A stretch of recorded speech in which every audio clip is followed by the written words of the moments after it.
Sir నమస్తే అండి. నమస్తే. ఏం పేరు? గణేష్ అండి, రాపూర్ గణేష్ గారు. ఏం చేస్తుంటారు మీరు? Business. Business. Okay.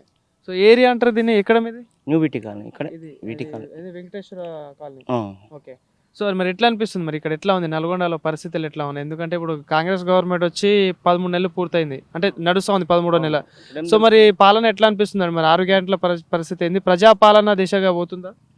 Bus free అనేది కొద్దిగా కొంతమంది నచ్చట్లేరు. అదొక ఆటో వాళ్ళకి ప్రాబ్లం ఉంది. ఆటో వాళ్ళు మొత్తుకుంటారు, వాళ్ళకు కొద్దిగా అన్యాయం అయిపోయింది. కానీ ఆటో వాళ్ళకి 12,000 కూడా ఇస్తా అని చెప్పి మరి ప్రభుత్వం ఇప్పటిదాకా ఇవ్వలేదని చెప్పేసి నిన్న చాలా మంది ఆటో వాళ్ళు కూడా చెప్తాను. అది ఇచ్చింది ఏంది మనకు తెలుస్తలేదు. అది రైతు రుణమాఫీ ఇవన్నీ లోపల కొంతమందికి అవుతున్నాయి, కొంతమందికి అవుతలేవు అంట. మొత్తం టాక్. అది మీరేమైనా తీసుకున్నారా లోన్? మేము తీసుకోలేదు, మాకేం లేదు. సో మరి ఎట్లయింది, ప్రజాపాలన లాగా అనిపిస్తుందా మరి? ఇక అది ఎటు చెప్పలేకుండా ఉంది, అది మీడియం ఉంది, అది అటు కాకుండా ఇటు కాకుండా ఉంది అది. సో మరి ఎట్లా గతంలో కేసీఆర్ ప్రభుత్వం చూసిళ్ళు, ఇప్పుడు రేవంత్ ప్రభుత్వం చూస్తున్నారు, కంపారిజన్ ఎట్లా అనిపిస్తుంది? ఎవరు బెస్ట్ అనిపిస్తుంది? ఇప్పుడు రేవంత్ రెడ్డిదే పాలన బెస్ట్. పథకాలు ఏంటంటే అన్నడు గెలవడానికి కోసం, పెట్టకపోవడం మంచిది. మన మీద వేస్తాడు మళ్ళీ పెట్టినా కూడా. ఆయన అడవులు పథకాలు పెట్టి రైతు బంధువులు అడవులకు ఇచ్చి మన పేదోళ్ళకి ఇచ్చింది ఏం లేదు కదా. అంటే ఇప్పుడు కాంగ్రెస్ ప్రభుత్వం కూడా ఇచ్చింది కదా, మరి ఉచిత పథకాలు చాలానే ఇచ్చింది కదా. గెలవడానికి అన్నాడు, కాకపోతే తర్వాత ఇస్తానికి గ్యారంటీ ఉంది. ఇవ్వకపోవడానికి బెటర్ పరిస్థితి. ఇప్పుడు నిత్యావసరం మీద వేయొచ్చు, పథకాలు పెట్టుకుంటూ పోవచ్చు, అది కరెక్ట్ అయితే కాదు. సోమవారం చేస్తుంది. సో మరి నల్గొండ ఎట్లా ఉంది మరి? అంటే విద్యా వ్యవస్థ కానీ ఇక్కడ హాస్పిటల్ ఫెసిలిటీస్ ఎట్లా ఉన్నాయి ఇక్కడ మొత్తం?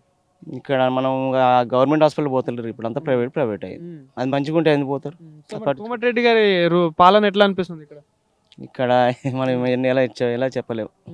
బాగానే ఉంది. ఇప్పుడు ఎలక్షన్ టైంలో అందరు హామీలు ఇస్తా ఉంటారు, ఇట్లా చేస్తే నేను ఓట్లు వేస్తే ఇది చేస్తా అంటారు. మరి వచ్చినాక అయింది ఇది ఓవర్ స్వార్థం. వాళ్ళ భూపాల్ రెడ్డి ఆయన చెప్పుకుండు, ఈయన రోడ్లు అన్ని చేసిన ఆయన చెప్పుకుంటుండు, ఈయన వచ్చి ఏం చేసింది ఏం లేదు కొంతమంది అంటారు. సో మీరు చూస్తున్న దాని ప్రకారం ఏమనిపిస్తుంది మరి? అంటే కోమటిరెడ్డి వచ్చిన తర్వాత మరి ఇప్పుడు ఈ సంవత్సరంలో ఏమన్నా చేంజెస్ కనిపిస్తుంది? అంటే 1 year అయింది కదా, మా చేంజ్ అనేది ఏం అవ్వాలి ఇంకా. ఈ ఎలక్షన్కి వచ్చింది మళ్ళీ వచ్చింది ఏమన్నా ఇటు సార్? ఎలక్షన్ టైంలో ప్రచారం టైంలో వస్తుంటారు కదా, ఇప్పుడు నార్మల్ కోమటిరెడ్డి కానీ ఎందరు ఎమ్మెల్యేలు వస్తారు. గెలిచిన తర్వాత మళ్ళీ ఎవరైనా వస్తున్నారా నల్గొండకి అంటున్నా? గెలిచిన తర్వాత ఎవరు ఏం రాలేదు ఇంతవరకు. అయిపోయింది గెలిచి అంటారు కదా, పెళ్ళి అయినాక పచ్చారు కదా సామెత ఉండే కదా. సరే సరే సరే. సో మరి ఒకవేళ స్థానిక సంస్థల ఎన్నికలు వచ్చినాయి అనుకోండి, మళ్ళీ వస్తాయి కదా, ఇంకో నెలలో వస్తుంది. సో మరి అప్పుడు ఏంది పరిస్థితి, మరి ఎట్లా ఉండబోతుంది? మన చేంజెస్ అయితే చేంజ్ చేస్తారు. టీఆర్ఎస్కి అది ప్రభుత్వం ఉంది కదా, దానికి సపోర్ట్ చేస్తారు. ఎవరైనా ఒక 5 ఏళ్ళు చూస్తారు, తర్వాత మారుస్తారు. ఇప్పుడు